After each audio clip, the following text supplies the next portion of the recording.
The pitch that ended the World Series not only made history for the Texas Rangers, but is one of the highlights of Josh Sports' pitching career. I was nervous, but it was a little different. It's kind of setting in, and you don't want to look too far in the future, but you're one pitch away from winning the World Series. Sports threw a game-ending pitch that baseball fans across the country watched closely, especially those in Schuylkill County, knowing how the Texas Ranger baseball player has ties to Minersville.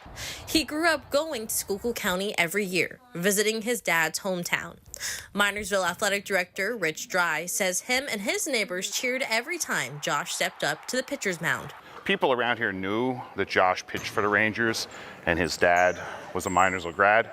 But as the playoffs got further and further and the Rangers got deeper and deeper, the excitement started to swell. Excitement that followed the Rangers to every game they played during the World Series. An hour before the game, the stands were already filled, whereas in a normal game, it doesn't really get packed until like the first or second inning.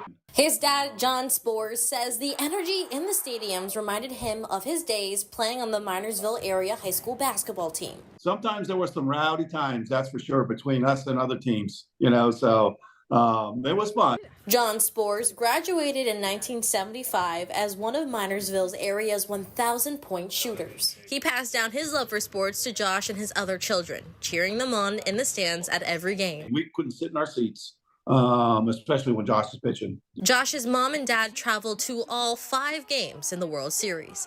The moment they'll never forget is watching their son pitch the last inning, right behind home plate. When that last pitch came, I'm telling you, I'm not going to say my heart. It took a little while to get my heart back in my chest. His dad calls it the pitch from heaven, but Josh says the real blessing was what happened when the game was over. For them to be able to come to the game, celebrate with me on the field that was the most meaningful part of winning the World Series, was getting to celebrate with them. Celebrating more than the Rangers winning their first World Series, but how practicing in his dad's backyard decades ago paid off. Claire Alfree, Newswatch 16, Schuylkill County.